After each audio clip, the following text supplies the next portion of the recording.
filing a federal lawsuit against Nancy Pelosi, William Walker, and Catherine Spindor. We are filing this federal lawsuit because our rights have been violated, and they violated the 27th Amendment by fining us for not wearing masks on the House floor. And the reason why we are doing this is because people all over this country are being segregated and discriminated against with masks and vaccines. And it's very important for us as members of Congress to stand up against this abuse so that people back at home can do the same thing. Now, being a freshman member of Congress, I was shocked, and I can tell you, shocked, when I first got there on the job on January 3rd to find out that the Speaker of the House built a COVID box, and I call it a COVID box because it is a box up in the upper corner on the second story in the chamber with plexiglass around it, but it doesn't go up to the ceiling. No, it only goes halfway with air vents that blow air from the COVID box down to the House floor below. And this is so that Nancy Pelosi could have as many people as possible come to town and vote for her for Speaker of the House because she needed them there. And you know what? We aren't to the age where Star Trek with, beaming people in. These people had to fly into town. They were COVID positive, walk through the Capitol, walk all around. They were around people, and they came into the chamber to vote for her for Speaker of the House. So I can tell you for a fact, as a witness with my own eyes, Nancy Pelosi, as Speaker of the House, does not care about COVID-19. All she cares about is control, and that is what the mask is. Another thing, we are not held to fines anywhere but inside the chamber, which is where cameras are, so that she can make sure that she controls people with masks.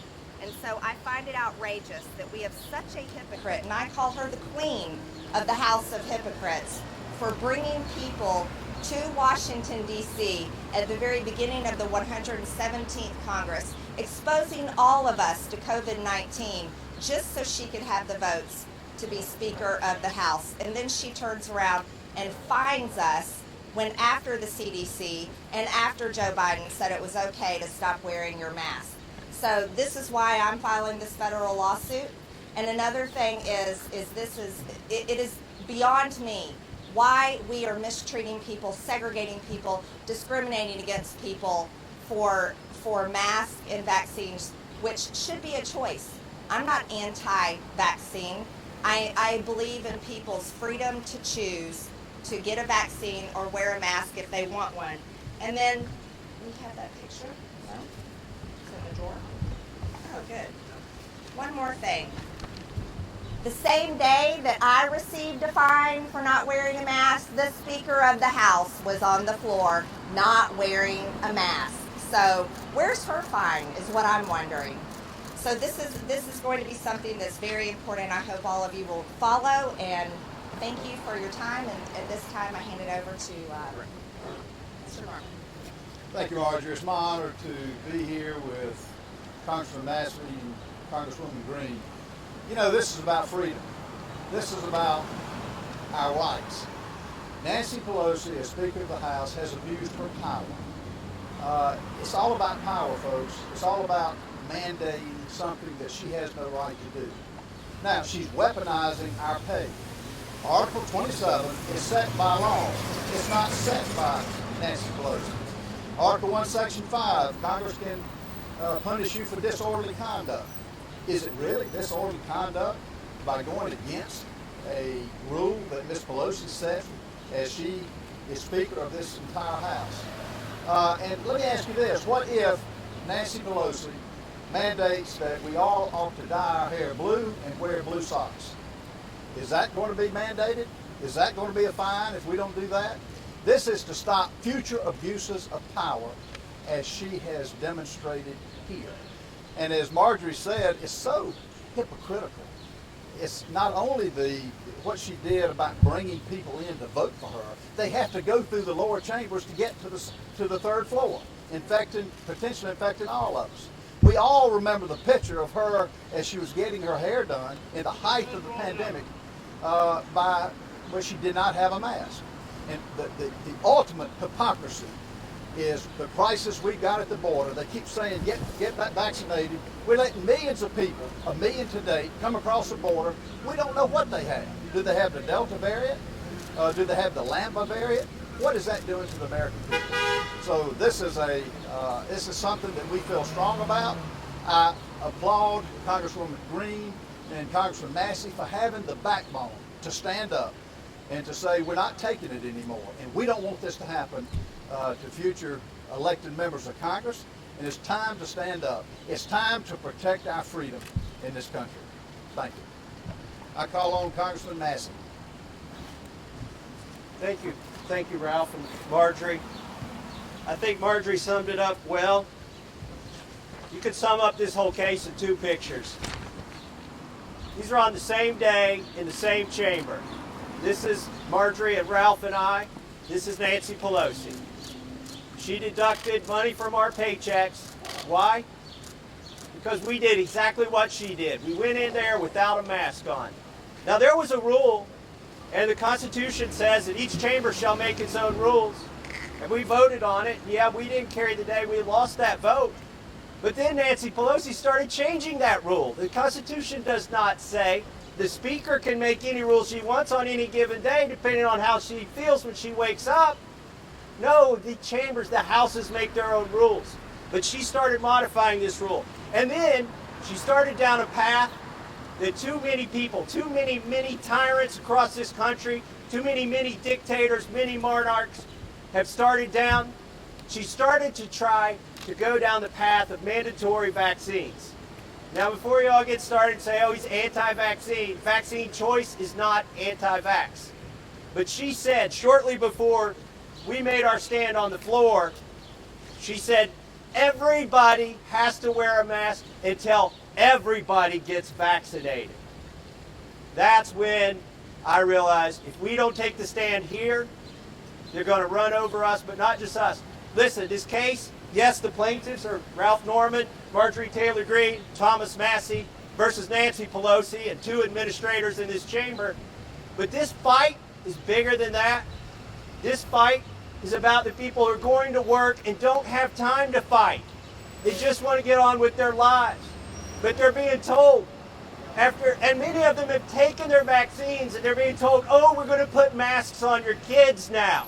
When they come back to work or to school, they're going to have to wear the face garment, the cloth ones that aren't even proven to do anything. So this fight is about making sure that those rules aren't enforced across this country unfairly without laws. Nancy Pelosi did this by edict. There's no law. She changed this rule on her own. She did it unconstitutionally, just like many of these edicts that come from governors, like my own governor in Kentucky. Many of these edicts have never been voted on. They're unconstitutional. In this case, Nancy Pelosi's fine against us for not wearing a mask violates the 27th Amendment. Clear, plain, simple reading of that amendment to the Constitution shows that. But she goes even further. She's trying to compel our speech. And how do we know this mask rule was just about speech? Because as soon as you walk off the floor, and the cameras can't see you, you can take off the mask. And that's the way it was, and Democrats were doing it too. It's all about theater. There was only 2 places they really ever tried to enforce the mask rule, in committees and in the chamber. Why? That's the only 2 places there are cameras. So folks, we are here today not because of $500 in fines, but because the American people need somebody to fight, and they're tired of people who won't fight, and we are going to fight, and we have filed this case this morning. And with that, I'm going to turn it over to our lead attorney in this, Chris Weiss. Good morning. Along with Tom Bruns and Aaron Siri and his law firm, we filed this matter in the United States District Court for the District of Columbia. I'm just going to talk briefly about the claims and allow Tom and Aaron each to offer their thoughts. There are 4 claims in this lawsuit. The first one, as has been alluded to this morning, is the 27th Amendment, which provides a relevant part, and I hope you'll allow me to read this. It says that no law varying the compensation for the services of senators and representatives shall take effect until the election of representatives shall have intervened. The rules in question were passed in the 117th Congress, No election is intervened, and yet the compensation for these members is being reduced in violation of the 27th Amendment. The Count 2 provides that each House may punish its members for disorderly behavior. That was a term that was defined in the common law when the Constitution was adopted as in Article 1, Section 5. And again, we've got video of the days that this occurred. There was no disruption in the House proceedings, so there was no disorderly behavior. Count 3 is in Article 1, Section 6 and Section 7, claim that says the compensation shall be set according to law, and a House resolution is not law. And so again, we've got another violation of the U.S. Constitution. And finally, Count 4 is a First Amendment claim dealing with compelled symbolic speech and punishment for engaging in symbolic speech, all of which is protected under the First Amendment, particularly under these circumstances. And we're happy to talk in detail and take questions on the claims themselves, but I'd like to turn this over to my co-counsel, Tom Bruns, at this point, to offer some of his thoughts. So Chris gave you a nice summary of the legal issues in the case, and the beauty of this case is the simplicity of the facts, which frankly are not in dispute. We have pictures, we have video, okay? And then the law is very plain and simple, and I love this background here, this backdrop, because that's why I'm here, and I know that's why these Congress folks are here. It's the rule of law. The rule of law is under assault in this country, and there are a whole lot of people who believe that some are above the law, but they're not. The beauty of our system is that even the third-ranking political leader has limits on her power. And some debates, some issues have been taken off the table. The 27th Amendment takes certain issues off the table. The First Amendment takes certain issues off the table. So we don't get to debate the wisdom of finding these good people because they wouldn't engage in the majority's symbolic speech. You can't do it. And that's why we're here. And ultimately, these issues are going to get decided in the courts because we live in a republic, and God bless that we do. Because at the end of the day, it is not up to one elected official to change the law. We're here to enforce it. Thank you. Good afternoon. I'm not sure there's a lot more to say. I would like to think that this won't be reported as a partisan issue, but unfortunately probably will be, though it shouldn't. Everybody should understand that our elected representatives should not be able to have pressure applied to them unduly by one of the other parties. Their compensation shouldn't be held hostage to what the majority in the chamber views are. And that's exactly what happened here. That shouldn't happen irrespective of who's in power. And this lawsuit is intended to assure that that doesn't happen. Not in this case and not in the future. Thank you.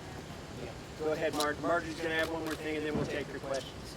I just wanted to add one more thing. When we had our hearings with the House Ethics Committee, the first thing I stated to the committee, which is 5 Democrats and 5 Republicans, is I said to 4 of the 5 Democrats on the committee that they had signed their name on a resolution to expel me from Congress that did not say I had broken a law or that I had done anything wrong. It just says that I should be expelled from Congress. 4 out of the 5 Democrat members on the House Ethics Committee already had their name on that resolution.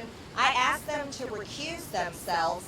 After all, they are on the Ethics Committee, and you would think it would be ethical for them to recuse themselves, and they refused. So you see, this is political. It's always political, and that's the way the Democrats are running things.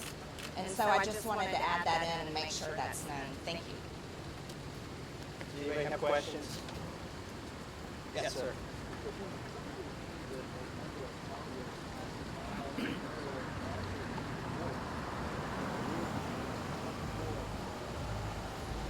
So his question was, what does it mean that a member of Congress has to file a federal lawsuit to get a change of the rules? But the problem is, there's a violation of the Constitution. We're not debating House rules in this court proceeding. We're debating the Constitution. We just want the Constitution applied.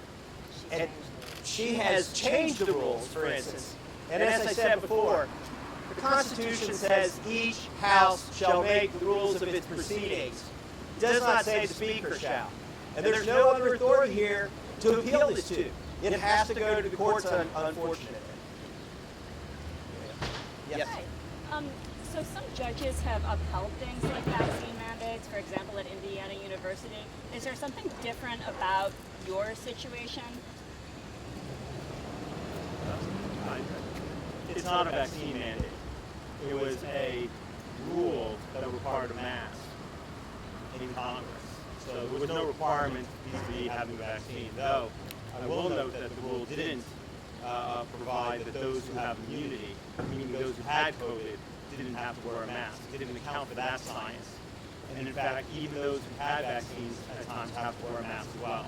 So it didn't account for that science either. He makes a great point that needs to be made, and it's a footnote, or it's noted in the lawsuit that the CDC said if you're vaccinated, you don't need to wear a mask. But she continued on with that. But furthermore, the CDC refuses to ignore natural immunity that's been conferred to those who've already been infected. Now, we're not in any way, shape, or form advocating that you should get infected instead of taking the vaccine. But science dictates that if you're going to require immunity, you have to acknowledge natural immunity as well. And it was clear she was going down the path of requiring vaccines for every member of Congress. You can go look at her own words 4 days before we went to the floor without our mask. She said, until everybody here gets vaccinated. She did not say, until everybody here has immunity. So again, that it's become sort of a religion or something political, and it's a denial of science. Congressman Massie, you've been among the loudest voices challenging the CDC. Are you, you raise important questions, but are you concerned that your sort of this constant drumbeat and your opposition to the Dr. Fauci, others, that it might be leading to vaccine hesitancy in your community? Right now in Kentucky, less than 50% of the state is vaccinated. Well, nobody should take advice from a bureaucrat or a politician. And the longer they've been in D.C., the less you should trust them. Okay? So you can tell me where that puts Dr. Fauci on the scale. You should go talk to a doctor, your family doctor, somebody that's going to be responsible for caring for you, not just 30 minutes after the vaccine is administered, but 30 days or 3 years after the vaccine is administered. Go get advice from a medical professional that you know. Don't take it from me, don't take it from any of us. And that's the message that I believe on that. You all have, the real message here is what's next for Ms. Pelosi? If she's not challenged here, what other edict can she pass? It's not about getting the vaccine or not getting the vaccine. And that's called freedom for each American to choose themselves.